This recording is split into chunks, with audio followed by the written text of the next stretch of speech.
sahabat Cipta, kembali lagi dalam program kesayangan kita, tentunya di program podcast Ciptalent. Nah, pada hari ini saya nggak sendiri nih. Ini istimewa banget nih sahabat Cipta. Pada podcast kali ini saya ditemenin sama Ibu Ana dan Bapak Syamsuri dari Bank BTN Cabang Medan. Yuk langsung kita sapa. Halo Pak Syam, halo Ibu Ana. Halo. Apa kabar nih Pak, Bu? Alhamdulillah sehat. Alhamdulillah sehat. Semangat terus ya Bu ya. Iya. Semangat terus ya kan. Nah, Bu Ana dan Pak Syam nih, saya mau ngucapin makasih dulu nih sama Bapak sama Ibu ya kan. Di tengah-tengah rutinitas yang padat banget, tapi masih nyempetin waktu nih buat singgah ke podcast Sahabat Cipta. Saya ada beberapa pertanyaan yang nantinya akan kita diskusikan. Boleh ya Pak ya? Bu ya? Boleh ya? Oke. Ibu Ana dan Bapak Syam ini kan dari Bank BTN Cabang Medan ya, Bu ya. Iya, Nah, Syariah, BTN Syariah Cabang Medan, betul. Nah, kita sama-sama tahu nih Bu, untuk Bank BTN sendiri kan sering sekali berkolaborasi dengan developer-developer gitu ya. Nah, BTN juga diutus sebagai bank pelaksana untuk KPR ya Bu ya, seperti itu ya. Nah, yang mau saya tanyakan adalah di tahun 2022 ini target program apa nih Bu yang lagi disiapin sama Bank BTN Syariah? Mungkin Ibu Ana dulu yang mau jawab. Boleh. Kalau untuk program dari KPR kita sendiri itu tidak beda jauh dengan BTN pada umumnya ya, maksudnya BTN konven juga sama. Jadi kalau untuk KPR subsidi kita sekarang udah terbagi dalam 3 pangsa pasar. Itu ada untuk karyawan yang fixed income, tapi dia non PNS itu kita kasih jenis KPR FLPP dengan suku bunga 5%, fix sampai dengan lunas, maksimal jangka waktu 20 tahun. Nah kemudian kalau untuk pemohon yang kerjanya PNS atau ASN, kita juga udah ada Tapera Syariah. Nah, kalau Tapera Syariah juga suku bunganya sama, jangka waktunya sama. Hanya saja sedikit perbedaan, DP itu bisa mulai dari 0%. Kalau luar biasa sekali dong Bu. Gitu. Iya kan? Oke. Ya, kemudian ketiga itu untuk pangsa yang ketiga itu dari konsumen yang wirausaha. Gitu. Nah itu kita ada skema namanya KPR BP2BT. Jadi itu memang basis atau berdasarkan dari tabungan.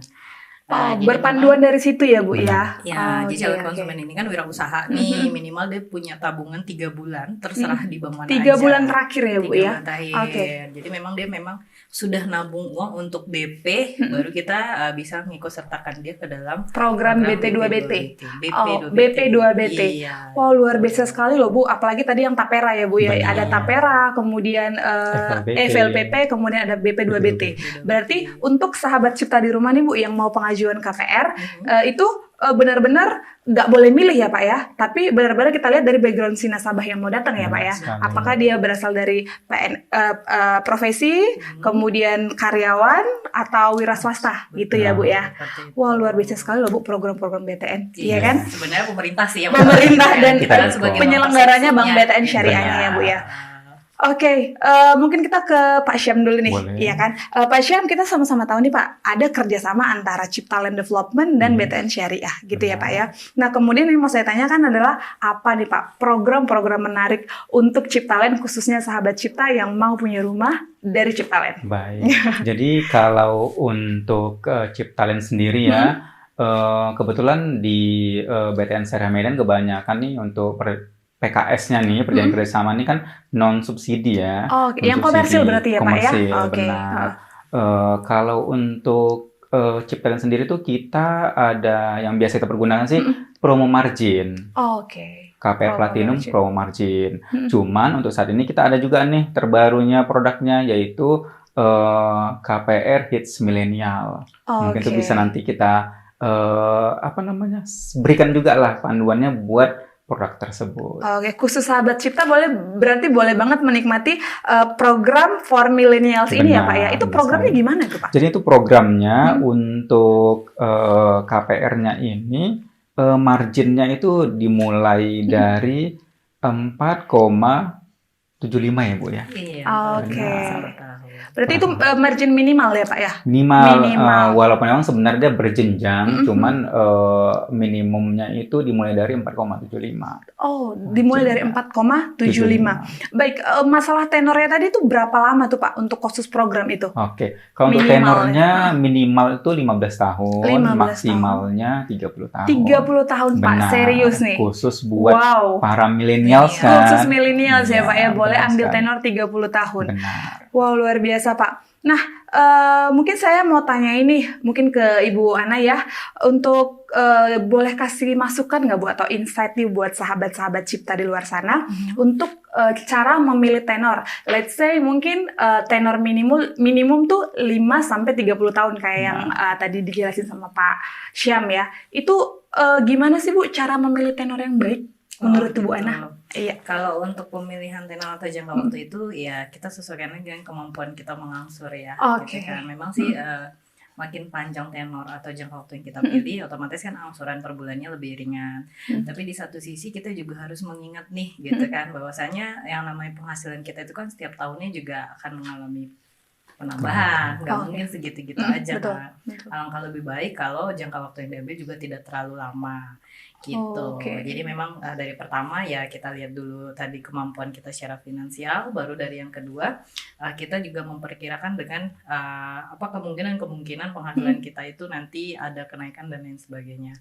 Gitu. Oke, itu berarti itu insight dari Bu Ana nih ya untuk sahabat cipta ya. Bu Ana, kita berbicara masalah tenor ya Bu ya. Mungkin ini menjadi hal yang common nih Bu, banyak banget isu mengenai ini. Semisal nih Bu, sahabat cipta ngambil tenor di 15 tahun, let's say 15 tahun lah gitu ya. Kemudian di tahun ke-8 nih Bu, sahabat cipta mau kayak lunasin aja lah, atau ngebom angsurannya lah, kayak gitu kan. Nah, untuk di BTN Syariah sendiri nih Bu Ana, ada nggak sih yang sering kita dengar tuh dengan penalti kalau sahabat cipta mau ngebom Bu?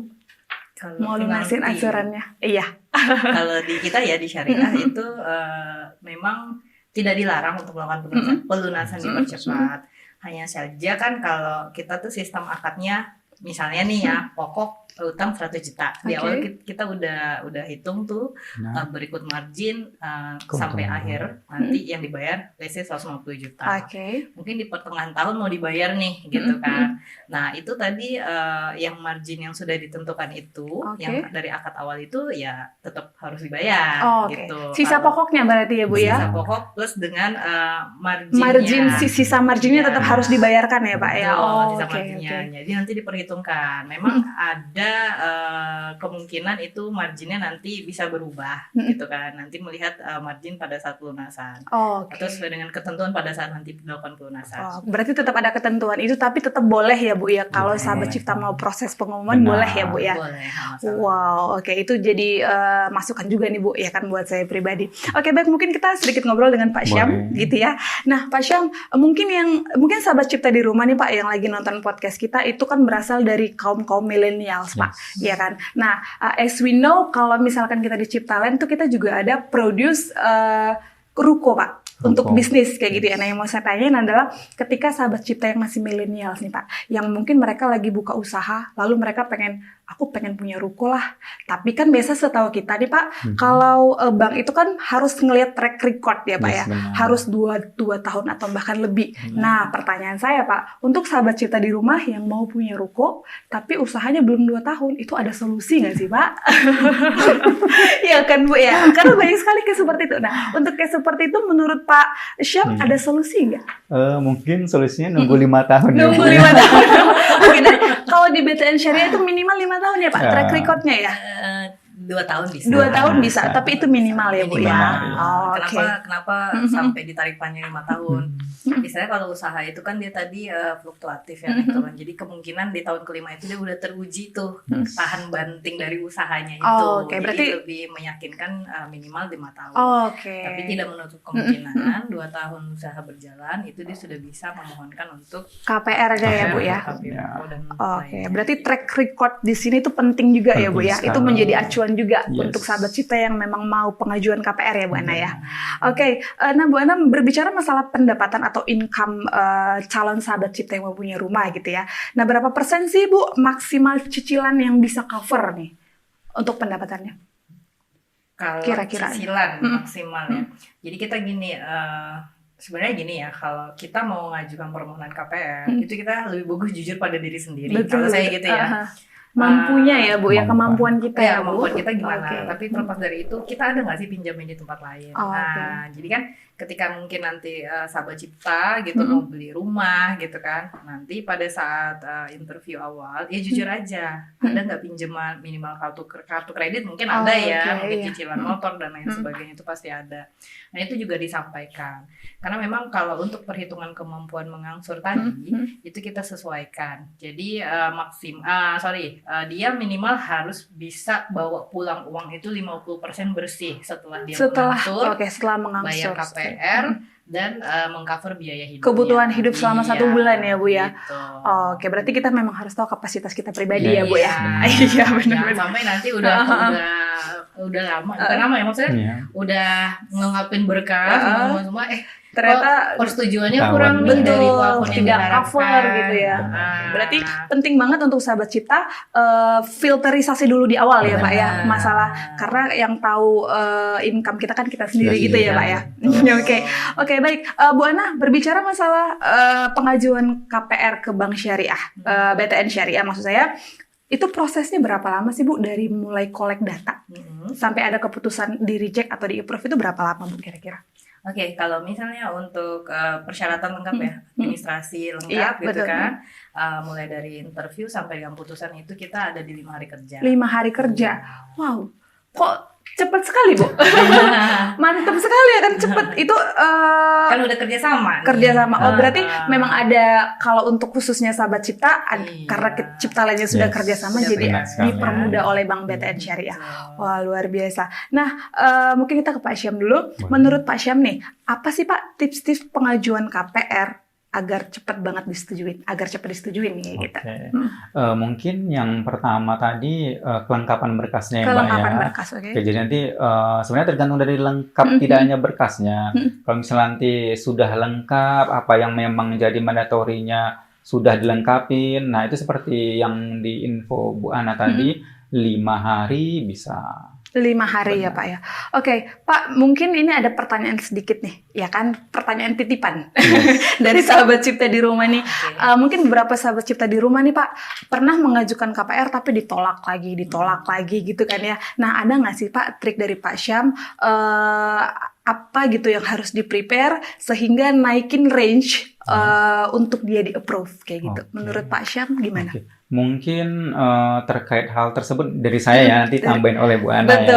Ya. Nanti Ibu Ana harus menambahkan.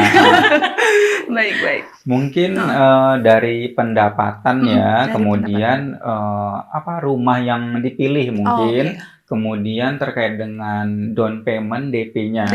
Mungkin tuh harus dilihat juga nih buat sahabat cipta untuk pengambilan KPR-nya. Dan tenornya juga, tenor karena itu pengambil kan, ya Pak? Benar, biasanya kan itu yang hal tersebut mempengaruhi. Itu berarti salah satu pendorong agar cepat di-approve tuh, itu yang harus di-prepare ya? Mungkin Bu Ana mau menambahkan? Kalau saya lebih kepada ini ya, supaya gimana sih biar nggak di-reject gitu kan. Yang pertama tadi kita lihat dari karakter juga gitu kan. Karena memang di awal kita selik OJK gitu ya. Jadi B-checking ya Bu ya? B-checking ya, OJK. Jadi kalau memang dari awal itu ada pinjaman, lancar atau tidaknya, dia harus pick up gitu kan. Ada kendala dan lain sebagainya. Jika tidak ada kendala, kita akan proses, kita lakukan penghitungan terhadap kemampuan mengangsurnya. Nah terkadang kenapa ya biasanya non fixed income nih, ketika kita survei gitu kan ke tempat usahanya dan lain sebagainya, nah itu ada ketidaksesuaian informasi yang disampaikan si pemohon pada saat wawancara dengan realitanya di lapangan. Nah mungkin hal-hal seperti itulah yang bisa menyebabkan kenapa pengajuannya masih di-reject ya Bu ya? Di-reject. Kalau masalah administrasi ya itu kan dia udah menjadi tanggung jawab dari tim Cipta Lain juga untuk bantu push ke nasabah untuk pendapatannya kan gitu. Baik, Bu, ternyata Bank BTN Syariah ini datang ke tengah-tengah masyarakat memang untuk sebagai bank pelaksana untuk ngebantu ya Bu ya. Tadi yang kayak Ibu jelasin banyak banget promonya dari FLPP, kemudian BP2BT, kemudian Tapera dan kemudahan lainnya gitu ya Bu ya. Wah, Bu Ana dan Pak Syam, thank you banget loh Bu atas waktunya mau ngobrol. Ada satu lagi nih. Iya, apa nih Bu? Sesuai dengan program kita juga di BTN Syariah itu untuk KPR yang non subsidi ya. Itu komersil ya Bu ya. Ada bundling maksudnya. Apa itu Bu bundling? Jadi si konsumen itu dia beli rumah non subsidi plus bisa beserta isinya. Misalnya dia mau beli furniture, kitchen set dan lain sebagainya. Itu nanti angsurannya bisa include di dalam angsuran. Oh gitu. Iya. Wah, itu memang program dari BTN Syariah juga, tapi khusus untuk komersil ya Bu ya. Iya.